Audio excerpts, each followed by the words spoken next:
الحمد لله وكفى وسلام على عباده الذين اصطفى أما بعد فأعوذ بالله من الشيطان الرجيم بسم الله الرحمن الرحيم إن الله يحب المحسنين سبحان ربك رب العزة عما يصفون وسلام على المرسلين والحمد لله رب العالمين اللهم صل على سيدنا محمد وعلى آل سيدنا محمد وبارك وسلم اللهم صل على سيدنا محمد وعلى آل سيدنا محمد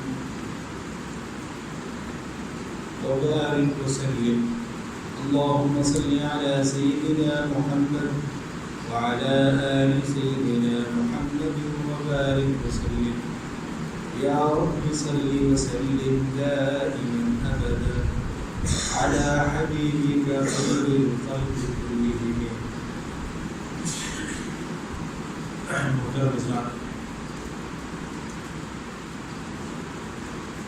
برسلین بات وہی مسلمانوں کی گردنیں ایک اللہ کے ولی کے سامنے جھکی بھی ہے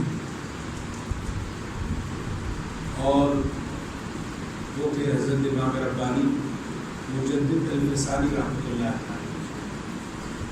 اللہ پاک نے بڑا ان کو نوازا. حضرت امام ربانی اپنے مکتوبات میں جگہ ارشاد فرماتے ہیں کہ اللہ رب العزت کی کسی شخص پہ رحمت ہو جائے اور رحمت کا آغاز ہونے لگے تو اس کی ایک علامت ہے, اور اللہ پاک اگر کسی سے ناراض ہو جائیں, ناراض ہونے لگیں تو اس کی بھی ایک علامت ہے, ایک پہچان ہے جس سے پتہ چل جاتا ہے کہ اس آدمی سے اللہ راضی ہونے لگ گئے ہیں, اللہ تعالیٰ اس آدمی سے خوش ہونے لگ گئے ہیں.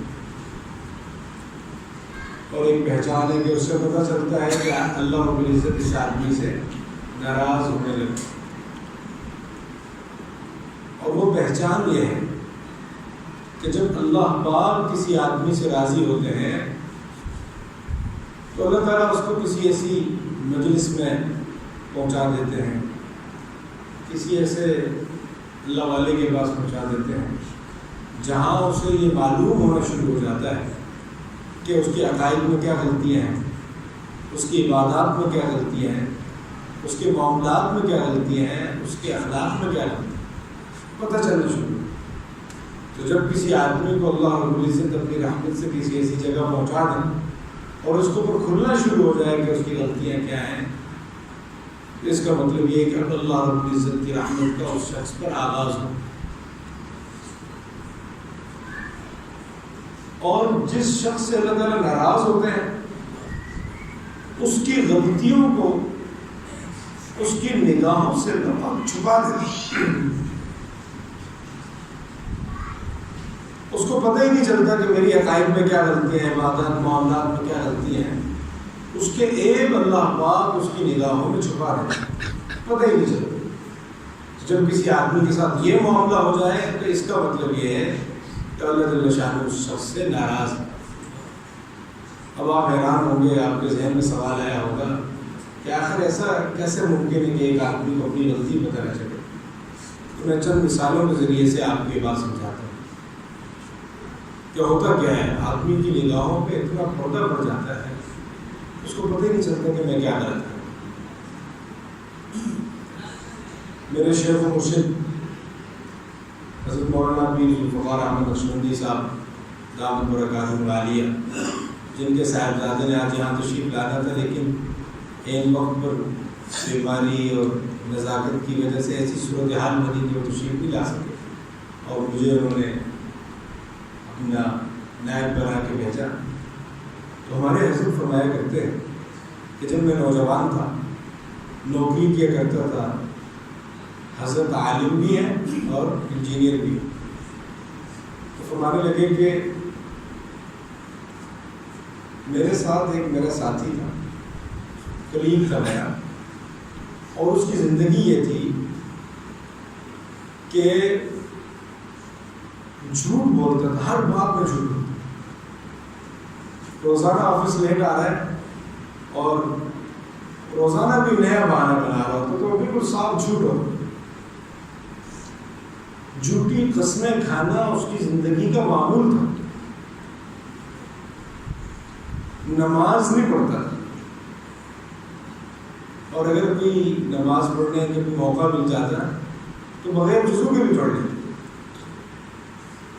حج فرض تھا، ادا نہیں کیا تھا، زکوٰۃ فرض تھی، ادا کرنا دور کی بات، لوگوں سے وصول بھی گئی کہ جی میں زکوٰۃ میں مسلم۔ اور اگر کبھی رشوت لینے کا موقع آتا تھا تو رشوت بھی لیے۔ اس کی زندگی اس طرح گناہوں سے بھرپور تھی۔ حضرت فرماتے ہیں کہ ایک دن چونکہ میرا ساتھی تھا تو میں نے اسے ایک دن بٹھایا اپنے ساتھ، اسے ترغیب دینا شروع تو بھائی دیکھو، ہم نے ایک دن اللہ کو جا کے جواب دیا، ہم نے ایک دن اللہ کو جا کے منہ دکھانا ہے، اس کے لیے ہم نے تیاری کرنی ہے۔ اس دنیا میں، دنیا مزرعۃ الآخرہ، یہ دنیا آخرت کی کھیتی ہے، تو اس لیے ہمیں توبہ کر لینی چاہیے تاکہ اللہ کچھ منہ دکھانے کے قابل ہو سکے۔ حضرت فرماتے ہیں کہ میں مختلف طریقوں سے اس کو نصیحت کرتا رہا کہ دیکھو رسول اللہ صلی اللہ علیہ وسلم نے اس چیز سے منع کیا، تو آدھا گھنٹہ میں نے اسے ترغیب دی۔ آدھے گھنٹے کے بعد مجھے کہنے لگا، جس کی زندگی کا جو معمول تھا وہ آپ سن چکے ہیں، وہ کہنے لگا کہ حضرت آپ باتیں بڑی اچھی کر رہے ہیں، بڑی دل کو لگی ہیں آپ کی باتیں، بہرحال اپنا تو میری زندگی کا طرز ایسا ہے کہ میں نے جان بوجھ کے کبھی کوئی گناہ نہیں کی، اور اگر غلطی سے کبھی کوئی گناہ ہو گیا ہو تو اللہ تعالیٰ معاف کرنے والا ہے، اللہ تعالیٰ تو بڑا غفور نہیں ہے۔ اب آپ دیکھیں کہ میری بات ثابت ہوگی کہ جھوٹ بول رہا ہے، جھوٹ بولنا وہ اس کو گناہ نہیں سمجھ رہا، جھوٹی قسم کھا رہا ہے اس کو گناہ نہیں سمجھ رہا، نماز نہیں پڑھ رہا اور اس کو گناہ نہیں سمجھ رہا، زکوٰۃ نہیں ادا کر رہا، معاملات اس کے خراب ہیں، حرام کما رہا ہے، لیکن اللہ رب العزت نے اس کی نگاہوں کے سامنے اس کے عیبوں کو چھپا کے رکھ دیا ہے، اس کی غلطیاں اس کے سامنے آ ہی نہیں رہی، تو اس بات کی علامت ہے کہ اللہ تعالیٰ ایسے شخص سے ناراض ہے۔ دوسری مثال میں آپ کو کہ آدمی کو اپنی غلطیاں جو ہے وہ غلطی ہی نہیں سمجھتا، اور اس کو یہ پتہ نہیں ہوتا کہ اللہ تعالیٰ میرے سے ناراض ہے۔ آپ کو معلوم ہے کہ بہت مرتبہ ایسے ہوتا ہے کہ باپ جس راستے پر ہوتا ہے، باپ کے مرنے کے بعد بیٹا بھی وہی راستہ اختیار کرتا ہے، بہت مرتبہ ایسا ہوتا ہے۔ تو ایک چور تھا، بڑی چوریاں کیا کرتا تھا، تو جب وہ مر گیا تو مرنے کے بعد اس کا بیٹا بھی چور بنا، اور اس نے بھی اپنے باپ کی نقش قدم کو اپنانا شروع کر دیا۔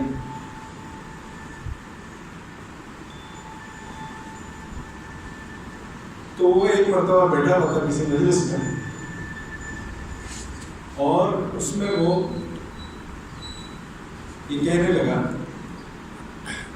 اپنے ابا جان کے واقعات سنا رہا، اپنے ابا جان کی زندگی کے واقعات سنا رہا۔ تو اس میں اس نے ایک واقعہ سنایا، اور اس نے جو اس کے لیے طرز تعبیر اختیار کیا وہ یہ تھا، کہنے لگا کہ میرے ابا جان بڑے نیک آدمی تھے، بڑے اونچے آدمی تھے، بڑے اچھے اخلاق تھے ان کے، مرحوم مغفور، اللہ تعالیٰ ان کی قبر کو نور سے بھر دے۔ تو میرے ابا جان بہشتی نے، جنتی نے ایک دن چوری کے لیے ایک گھر کی دیوار بھگا دی، گھر کی دیوار جب پھیلانگی تو آگے دیکھا کہ جو گھر کا مالک تھا وہ بدماش کھڑا ہو کے تہجد کی نماز پڑھ رہا. اتنا آدمی کی نگاہوں کے سامنے اس کے ایک چھپ جاتے ہیں کہ ابا جان تو جنتی ہیں. ابا جان جو چوریاں کرتے ہوئے جنہوں نے زندگی گزاری ہے وہ تو ہے بہشتی، اور جو آدمی تہجد کی نماز پڑھ رہا ہے وہ ہے بدماش، وہ ہے جہنمی. بلکہ اس سے بھی آگے بڑھتے ہیں، آدمی کی غلطیاں چھپی نہیں جاتی، بلکہ اللہ تعالیٰ فرماتے ہیں وَقَيَّضْنَا لَهُمْ قُرَنَاءَ فَزَيَّنُوا لَهُمْ کہ آدمی کے جو گناہ ہوتے ہیں وہ اس کے سامنے خوبصورت بن کے آ جاتے ہیں. وہ بھی ایسی خوبصورت جو ہے تعویلیں پیش کرنا شروع کر دیتا ہے کہ کرنا غلطی ہوتا ہے، اس کو غلطی سمجھنا تو دور کی بات، وہ ایک خوبصورت چیز جو ہے وہ اس کو بنا کے پیش کر رہا. اور اس کی میں سمجھانے کے لیے ایک مثال دیتا ہوں. ایک پولیس والا تھا، سارے پولیس والے تو ایسے نہیں ہوتے، وہ ایک تھا رشوت بولتے. ایک دن کسی اللہ والے نے کسی عالم نے اسے سمجھایا کہ بھائی دیکھو رشوت لینا اچھی بات نہیں، اس سے معاشرے میں بڑا فساد پھیلتا ہے، اور حدیث میں آتا ہے کہ رشوت لینے والا اور رشوت دینے والا دونوں جہنمی. کہنے لگا کہ بھائی ہم تو تنخواہ بھی تو ہے نا ہماری، وہ ہم نے 2 روٹیاں ہی کھانی ہوتی ہیں، وہ تو ہم حلال کے پیسوں سے کھا لیتے ہیں. باقی دیکھو اللہ پاک نے بچوں کا پیٹ پالنا بھی تو فرض کیا ہوا، بچوں کا پیٹ ہم کہاں سے پالیں؟ اس کے لیے بچوں کے پیٹ کا پالنا یہ اوپر سے اللہ پاک نے ہمارے اوپر فرض کیا ہے. اس کے لیے ہم تھوڑی سی کمائی اوپر سے بھی کر لیتے ہیں، اوپر سے جو چیز فرض ہوئی ہے اس کے لیے کمائی بھی اوپر سے. اب دیکھیے رشوت لینے کو میں بھی گناہ سمجھتا ہوں، آپ بھی گناہ سمجھتے ہیں، آپ بھی گناہ سمجھتے ہیں، لیکن اس آدمی کے سامنے رشوت جو ہے نا کتنی خوبصورت چیز بن کے پیش ہوگی، اور اس کو کتنا شیطان خوبصورت بنا کے پیش کر رہا ہے کہ جی وہ تو بچوں کا پیٹ پالنا بھی فرض ہے، آخر اس فرض کی تو ہم نے ادائیگی کرنی. تو محترم حضرات، حضرت مجدد الفسانی رحمہ اللہ یہ فرمایا کرتے تھے کہ جب کسی شخص پہ اللہ تعالیٰ کی رحمت ہونے لگتی ہے اور اللہ تعالیٰ کی رحمت کے کسی شخص پر آغاز ہونے لگتا ہے تو اللہ تعالیٰ اس کو کسی ایسی مجلس میں پہنچا دیتے ہیں، کسی ایسی جگہ میں پہنچا دیتے ہیں، کسی ایسی بیان میں پہنچا دیتے ہیں، کسی ایسے درس قرآن میں پہنچا دیتے ہیں، کسی اللہ والے کی ایسی صحبت ادا کر دیتے ہیں کہ اس کو پتہ چلنا شروع ہو جاتا ہے کہ میری غلطی ہے. آخر وہ کون سی چیز ایسی ہے کہ جس کی وجہ سے میں کل کو اللہ کے عذاب کے شکار ہو جاؤں. اور جب اللہ تعالیٰ کسی بندے سے ناراض ہوتے ہیں تو اللہ تعالیٰ اس کی غلطیوں کو اس کی نگاہوں کے سامنے چھپا دیتے ہیں، پتہ ہی نہیں چلتا کہ میں کیا غلطی کروں. اور رفتہ رفتہ وہ آدمی جہنم کے گھڑے کے کنارے کی طرف بڑھنا شروع، اور پتہ بھی نہیں چلتا کہ وہ کب جہنم کا لقمہ بنے. یہ بات ارشاد فرمانے کے بعد حضرت مجدد الفسانی رحمہ اللہ یہ فرماتے ہیں کہ اللہ پاک نے آدمی کی غلطیوں کو اس کی نگاہوں کے سامنے کھولنے کے لیے چند طریقے بھی رکھے ہیں. حضرت نے 4 طریقے ذکر کیے. پہلا جو طریقہ حضرت نے ذکر کیا ہے وہ یہ ہے کہ آدمی یہ دیکھے کہ کسی دوسرے شخص کو کس چیز سے نقصان ہوا. ظاہر ہے جس چیز سے نقصان ہوا، دنیاوی معاملات میں نقصان ہوا یا آخرت کے معاملات میں نقصان ہوا، تو وہ غلطی ہے. جس چیز سے نقصان ہو جائے وہ غلطی ہے.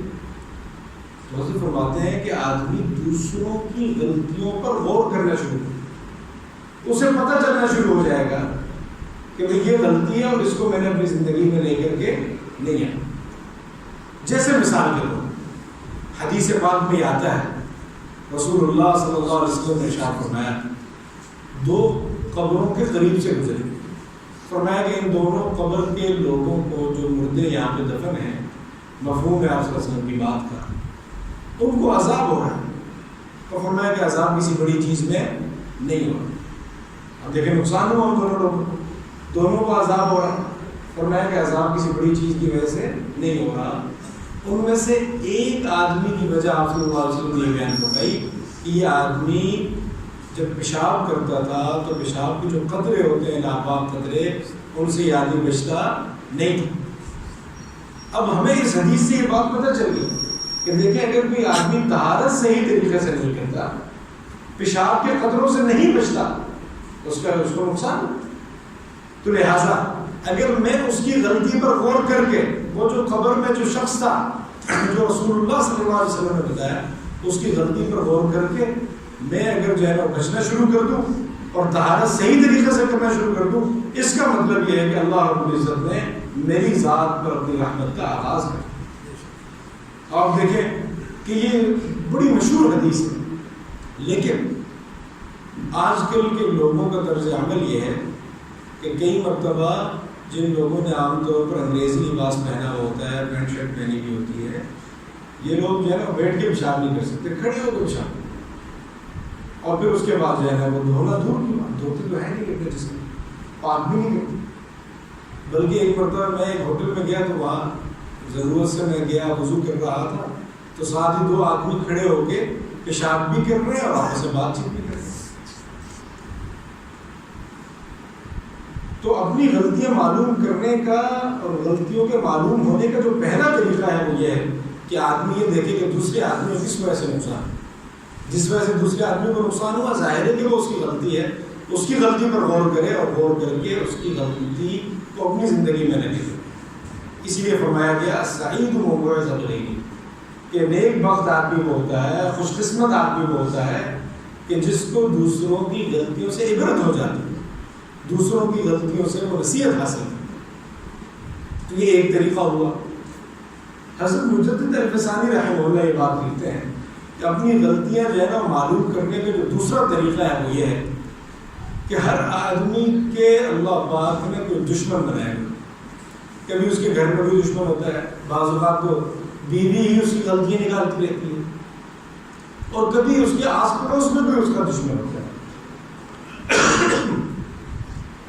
تو مجدد الفسانی رحمہ اللہ فرماتے ہیں کہ تمہارے دشمن جو تمہارے اوپر تبصرہ کریں، ان تبصروں میں غور کیا کرو. ہو سکتا ہے کہ ان کے اس تبصرے میں تمہاری کسی ایسی غلطی کو وہ بیان کر دیں کہ جو واقعتاً تمہارے اندر نہیں، اور کل کو اللہ کے دربار میں اس غلطی کی وجہ سے تمہیں نقصان ہو اور اللہ تعالیٰ کے تم سزا کے مستحق بن جاؤ.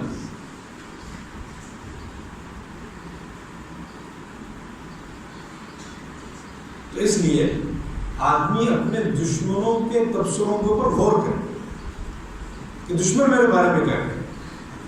ہمارے حضرت میرے شیخ و مرشد حضرت مولانا پیر ذوالفقار احمد صاحب متضیلون ایک بار فرمانے لگے کہ دیکھو وہ بھائی مولوی تم پریشان نہ ہو. کچھ علماء تھے ان کے سامنے، فرمانے لگے پریشان ہو، لوگ تمہاری غلطیاں نکالتے رہتے ہیں، پیچھے پڑ جاتے ہیں. بعض فرماتے ہیں یہ اس لیے ہے کہ تم نماز میں سورۃ الفاتحہ پڑھتے ہو اور سورۃ الفاتحہ میں تم دعا کرتے ہو اہدنا الصراط المستقیم، اے اللہ ہمیں سیدھے راستے پر رکھ. تو اللہ پاک تمہیں سیدھے راستے پر رکھنے کے لیے تو 2-4 لوگوں کو تمہارے پیچھے لگا. تو ان کی باتوں میں غور کیا کرو. ہو سکتا ہے کہ تمہیں ان کی باتوں میں کوئی ایسی چیز مل جائے کہ جو واقعتاً تمہارے اندر موجود ہو اور اس کی اصلاح تمہارے لیے ضروری ہو. اس لیے اپنی غلطیاں معلوم ہوتی ہیں. اس کا جو دوسرا طریقہ ہے وہ یہ ہے کہ ہم اپنے دشمنوں کی باتوں پر غور کریں. اور ہمارے جو اکابر تھے، ہمارے جو اللہ والے تھے، ہمارے جو بڑے تھے، وہ اس بات سے پریشان نہیں ہوئے. بہت بڑے بزرگ تھے، حضرت بایزید بسطامی رحمۃ اللہ علیہ. ایک مرتبہ وہ ایک گلی سے گزر رہے تھے، تو ظاہر ایک بزرگ آدمی تھے، نگاہیں نیچے کر کے وہ گزر رہے تھے. تو ایک خاتون نے ان کو آواز لگا کے کہا اوہ ریاکار، اور ریاکاری کرنے والے. اب میرے جیسا کوئی آدمی ہوتا، ہمارے اندر تو خاص طور پر تحمل اور برداشت ہے نہیں ہماری قوم کے اندر، تو ہمارے جیسے کوئی آدمی ہوتا تو ہم آگے سے کہتے تو ریاکار، تیرا باپ ریاکار، 2-4 اور گالیاں دے دیتے. لیکن حضرت بایزید بسطامی رحمۃ اللہ تعالیٰ اس بات کو سمجھے ہوئے تھے کہ بھئی ہمارے دشمن بھی جو بات کریں ہمیں اس میں غور کرنا ہے، ہو سکتا ہے کہ وہ صحیح بات کریں. تو حضرت کا آپ جواب سنیے. حضرت نے فرمایا کہ بھائی سچی بات تو یہ ہے کہ آج پہلی بار تم نے مجھے پہچانا. اسی نے اگر مجھے پہچانا، یہ حضرت کی تواضع تھی، یہ حضرت کی عاجزی تھی. لیکن فرمایا کہ آج تم پہلی وہ عورت ہو، پہلی وہ شخصیت ہو کہ جس نے مجھے صحیح طرح سے پہچانا. تو آپ دعا بھی کرو کہ اللہ تعالیٰ مجھے اس ریاکاری سے توبہ کی توفیق عطا فرمائے. ہمارے بزرگوں میں ایک بزرگ گزرے ہیں، حضرت مولانا رشید احمد گنگوئی رحمۃ اللہ. عالم تھے بڑے، تو ان کے مخالفین بھی تھے. تو ایک مرتبہ ان کے ایک مخالف تھے، انہوں نے حضرت کو خط لکھا اور اس خط میں حضرت کو بڑی بڑی گالیاں دی کہ آپ ایسے ہیں، آپ فلانے فلانے، اور حضرت کو جو ہے وہ ولد الزنا بھی کہہ دیا اور اس سے بھی آگے کی باتیں کر دی.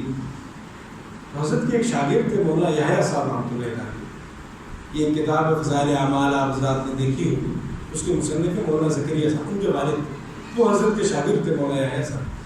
حضرت مولانا رشید احمد صاحب رحمہ اللہ نابینا ہو گئے.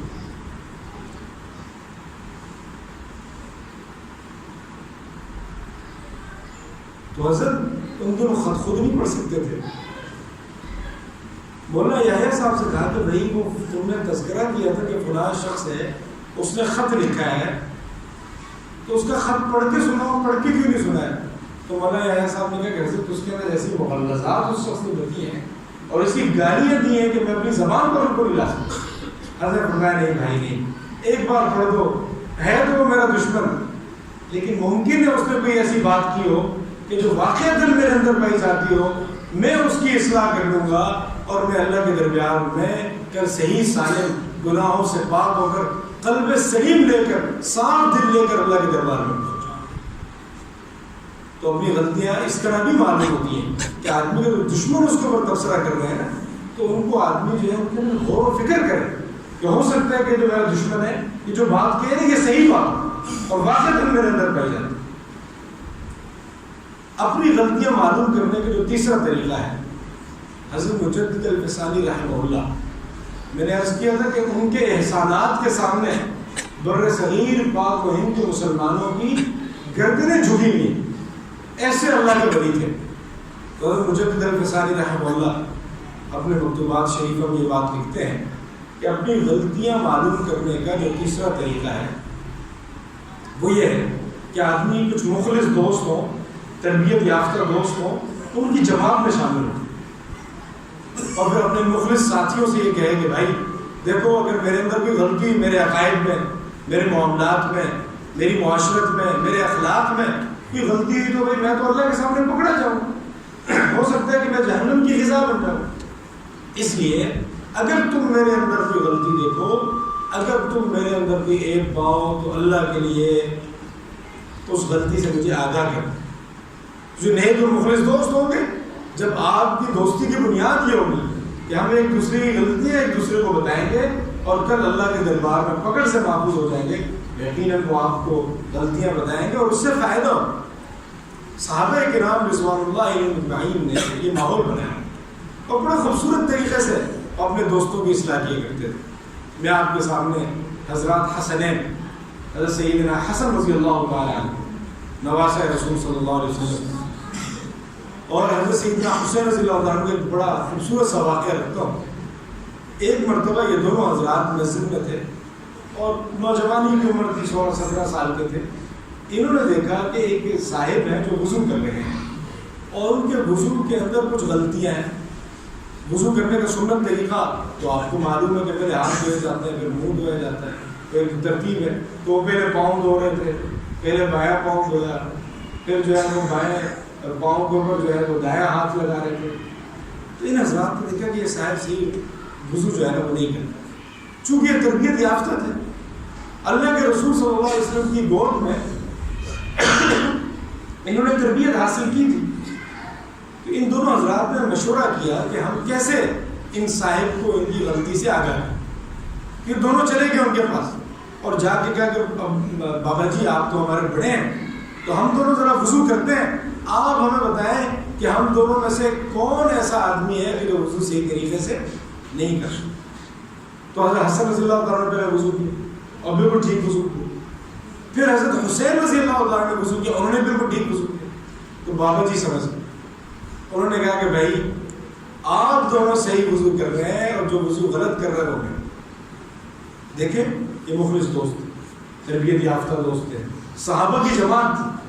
تو ہم حضرت مجدد رحمہ اللہ فرماتے ہیں کہ اگر ہم کوئی دوستوں کی ایسی ایک جماعت میں شامل ہو جائیں اور وہ مخلص ہوں، تربیت یافتہ ہوں، تو اللہ رب العزت ہماری نگاہوں کے سامنے ہماری غلطیوں کو کھولنے شروع کر دیں. اور میں نے عرض کیا تھا کہ جس آدمی کو اپنی غلطیاں پتہ چلنا شروع ہو جائیں تو اس کے اوپر کیا ہو گیا بھائی؟ اللہ کی بولے بھائی رحمت کا آغاز ہو. اور جس کی غلطیاں دیکھیں اب کچھ لوگ دیر سے ہیں، میں ایک اور مثال دوں گا کہ غلطیاں چھپ جاتی ہیں. ایک جگہ ہم مجلس میں بیٹھے ہوئے تھے، ہمارے ساتھ ایک بڑے آفیسر بیٹھے ہوئے تھے، تو باتوں میں اچانک انہوں نے بہن کی گالی دی. اچھا ہمارے سارے ساتھی چپ کر کے نیچے دیکھو. اس کے بعد پھر میں نے ان کو سائڈ پہ پکڑا، میں نے کہا دیکھا جی آپ نے بہن کی گالی دے دی تھی، مسجد میں ہم بیٹھے ہوئے تھے، ایک نیک معاملے میں مشورہ کر رہے تھے، آپ نے بہن کی گالی دی، آپ جو ہے نا گالی دے دی، اس کی احتیاط کرو. ان کا میں نے تو گالی دی ہی نہیں. اتنا اللہ پاک آدمی کو بہرا کر دیتے ہیں کہ منہ سے گالی نکلی اور اپنے کانوں تک نہیں پہنچتی. اپنی غلطیاں آدمی کی نگاہوں سے چھپ جاتی ہیں. حضرت مجدد فرماتے ہیں بھائی اللہ کی رحمت کا آغاز کرنا ہے، پھر ایسے نیک ساتھیوں کی جماعت میں شامل ہو جاؤ جو تربیت یافتہ ہو، جو تمہیں بتائیں کہ تمہاری معاشرت میں، عقائد میں، عبادات میں، اخلاق میں یہ غلطی ہے، ان غلطیوں کی اصلاح کرنی. اور آخری جو طریقہ حضرت مجدد الفسانی رحمہ اللہ نے لکھا ہے کہ جس سے آدمی کو غلطیوں کا احساس ہونا شروع ہوتا ہے، وہ یہ ہے کہ آدمی کسی اللہ والے، کسی سنت کا اتباع کرنے والے، کسی بدعتوں سے دور، اور بہتر یہ کہ وہ عالم ہو، اس کے ہاتھ میں، مرشد کے ہاتھ میں، شیخ کے ہاتھ میں اپنا ہاتھ دے اور کہ حضرت میں ایسے ہوں آپ کے ہاتھ میں جیسے مردہ ہوتا ہے غسل دینے والے کے ہاتھ. میں اپنا سارا گن آپ کے سامنے کھولوں گا، آپ بتا دیجئے کہ میری کیسے اصلاح ہو سکتی ہے اور میں کیسے سرخرو ہو کر کے اللہ رب العزت کے دربار میں پہنچ سکتا ہوں. یہ جو شیخ کے ساتھ تعلق ہوتا ہے، جو مرشد کے ساتھ تعلق ہوتا ہے، یاد رکھیے یہ کوئی اس لیے نہیں ہوتا کہ ہم ہوا میں اڑنا شروع کرتے ہیں، ہم پانی میں مصلے بچھا کے نماز پڑھنا شروع کرتے ہیں، اس لیے نہیں. یہ جو شیخ کے ساتھ تعلق ہوتا ہے یہ اپنی اصلاح کے لیے. اور جب آدمی مخلص ہو کر کے اس بات کو اپنے سامنے رکھ کر کے بھائی میرے اندر کوئی غلطی نہ ہو، میں ایک کامیاب انسان بن جاؤں، ان اللہ یحب المحسنین، اللہ نیک لوگوں سے محبت کرتے ہیں، میں نیک آدمی بن جاؤں، اللہ میرے سے محبت کرنا شروع کرتے ہیں. حضرت مجدد رحمہ اللہ لکھتے ہیں اس کا طریقہ یہ ہے کہ بھئی اپنا ہاتھ کسی مرشد کے ہاتھ میں دے دو، اس کے ہاتھ پر بیعت کر لو اور اپنے آپ کو اس کے سپرد کر دو. اس کو حضرت مجھے بتاتے رہیے کیا غلطی ہے میری عبادات میں، کیا غلطی ہے میرے معاملات میں، مجھے بتاتے رہیے. میں اللہ کے سامنے سرخرو ہو کے جانا چاہتا ہوں، میں حضرت رسول کریم صلی اللہ علیہ وسلم کے دربار میں سرخرو ہو کے جانا چاہتا ہوں، میں ان کے سامنے شرمندہ نہیں ہونا چاہتا. اور یہ شیخ کے ہاتھ میں جب آدمی اخلاص کے ساتھ اپنا ہاتھ دے دیتا ہے تو وہ شیخ اس کی اصلاح بھی فرماتا ہے. اور دیکھیں شیطان کے جو جال ہوتے ہیں نا، یہ دو قسم کے جال ہوتے ہیں، کچھ نورانی جال ہوتے ہیں اور کچھ شیطانی جال. اور آدمی کو ان جالوں کا احساس نہیں ہوتا جب تک کہ وہ کسی کامل آدمی کی صحبت نہ ہو. حضرت بایزید بستامی رحمۃ اللہ تعالی کے پاس ان کا ایک مرید آیا اور کہنے لگا کہ حضرت میرے ساتھ تو عجیب معاملہ ہونا شروع ہو گیا، اور وہ یہ ہے کہ رات کو میرے پاس جبریل آتا ہے اور جبریل آ کر میرے اوپر وحی کرتا ہے، وہ مجھے اس نے کل یہ پیغام دیا کہ اب تم نبی بن گئے ہو. تو حضرت بایزید رحمہ اللہ بہت پریشان ہوئے کہ بھئی یہ آدمی تو نبوت کا دعویٰ کرنے لگے. انہوں نے کہا کہ دیکھو بھائی یہ تو شیطان تھا جو تمہارے پاس آیا تھا، تو آج ایسا کرنا رات کو کہ اپنے ارد گرد اللہ لا الہ آیت الکرسی پڑھ کے دائرہ بنا دیں، پھر تمہارے پاس یہ شیطان نہیں آ سکتا. اس وقت مرید کے ذہن میں خیال ہوا کہ یہ حضرت بھی میرے ساتھ جو ہے نا وہ جیلسی فیل کرنے لگ گئے، ان کو میرے سے جلن ہونا شروع ہو. لیکن جب رات کو جو ہے نا وہ اپنے کمرے میں بیٹھا تو اس نے یہ دائرہ لگایا. جب اس نے دائرہ لگایا تو وہ شیطان جو تھا وہ بھاگا اور اپنی اصلی شکل میں اس کو نظر آیا. تو حضرات یہ جو شیطان کے جال ہوتے ہیں یہ شخص نہیں سمجھ سکتا، اس کے لیے کسی کامل اللہ والے کے ہاتھ میں اپنا ہاتھ دینا پڑتا ہے. یقین جانیے آپ حضرات پہ اللہ تعالیٰ کی بڑی رحمت ہے، بڑی رحمت ہے آپ حضرات کہ آپ کی جو مسجد کے خطیب میں ہوتا یہ ہے کہ جو قریب کے لوگ ہوتے ہیں نا وہ ناقدرے ہوتے ہیں. یہ ابو جہل تو حضور صلی اللہ علیہ وسلم کے رشتے میں چچا تھا، وہ کہا کرتا تھا بھتیجے، یہ کہا کرتا تھا. ابو لہب آپ صلی اللہ علیہ وسلم کا چچا تھا. جو قریب کے لوگ ہوتے ہیں نا وہ عام طور پہ جاہل رہ جاتے ہیں، ان کو پتہ نہیں چلتا. بلال حبشہ سے آیا اور رسول اللہ صلی اللہ علیہ وسلم کے دربار میں ایسی عزت حاصل ہوئی کہ حضرت عمر فرمایا کرتے تھے یہ ہمارے سردار ہیں، جا سیدنا بلال، ہمارے سردار بلال ہیں. آپ بڑے خوش قسمت ہیں کہ اللہ رب العزت نے آپ کے درمیان، آپ کے جو خطیب صاحب ہیں نا حضرت مولانا مفتی عبداللہ صاحب، باقاعدہ اکابر سے صحبت یافتہ اور ایک بہت بڑے اللہ والے شیخ سے ان کو نسبت حاصل، ان کے خلیفہ مجاز تھے. آپ ان کے ہاتھ میں اگر اپنا ہاتھ دے دیں اخلاص کے ساتھ تو آپ کو پتہ چلنا شروع ہو جائے گا کہ آپ کی زندگی میں کون سی ایسی غلطیاں ہیں جن کی وجہ سے آپ اللہ کی رحمت سے دور ہو رہے ہیں. میں پھر اپنی بات کا خلاصہ ذکر کروں گا کہ آج کی پوری بات کا خلاصہ یہ تھا کہ حضرت مجدد الفسانی رحمہ اللہ بہت بڑے اللہ والے گزرے ہیں. وہ یہ فرماتے ہیں کہ بھائی جب کسی شخص پر اللہ کی رحمت کا آغاز ہونے لگتا ہے اس کی ایک علامت ہے، اور جب کسی شخص پر اللہ تعالیٰ کا غضب ہونے لگتا ہے اس کی ایک علامت ہے. غضب ہونے لگتا ہے، علامت یہ ہے اس کی غلطیاں اس کی نگاہوں سے چھپ جاتی ہیں، اوجھل ہو جاتی ہیں. اور اللہ کی رحمت کے آغاز ہونے کی علامت یہ کہ اس کو پتہ چلنا شروع ہو جاتا ہے کہ اس کی عقائد، عبادات، معاملات، معاشرت میں کیا کیا غلطی ہیں. اللہ جل شانہ ہم سب کو قبول فرمائے، ہم سب کو اللہ رب العزت نیک لوگوں کی صحبت میں پہنچائے، اور اللہ جل شانہ ہم سب کو رسول کریم صلی اللہ علیہ وسلم کے دربار میں کل قیامت کے روز سرخرو فرمائے. وآخر دعوانا الحمدللہ.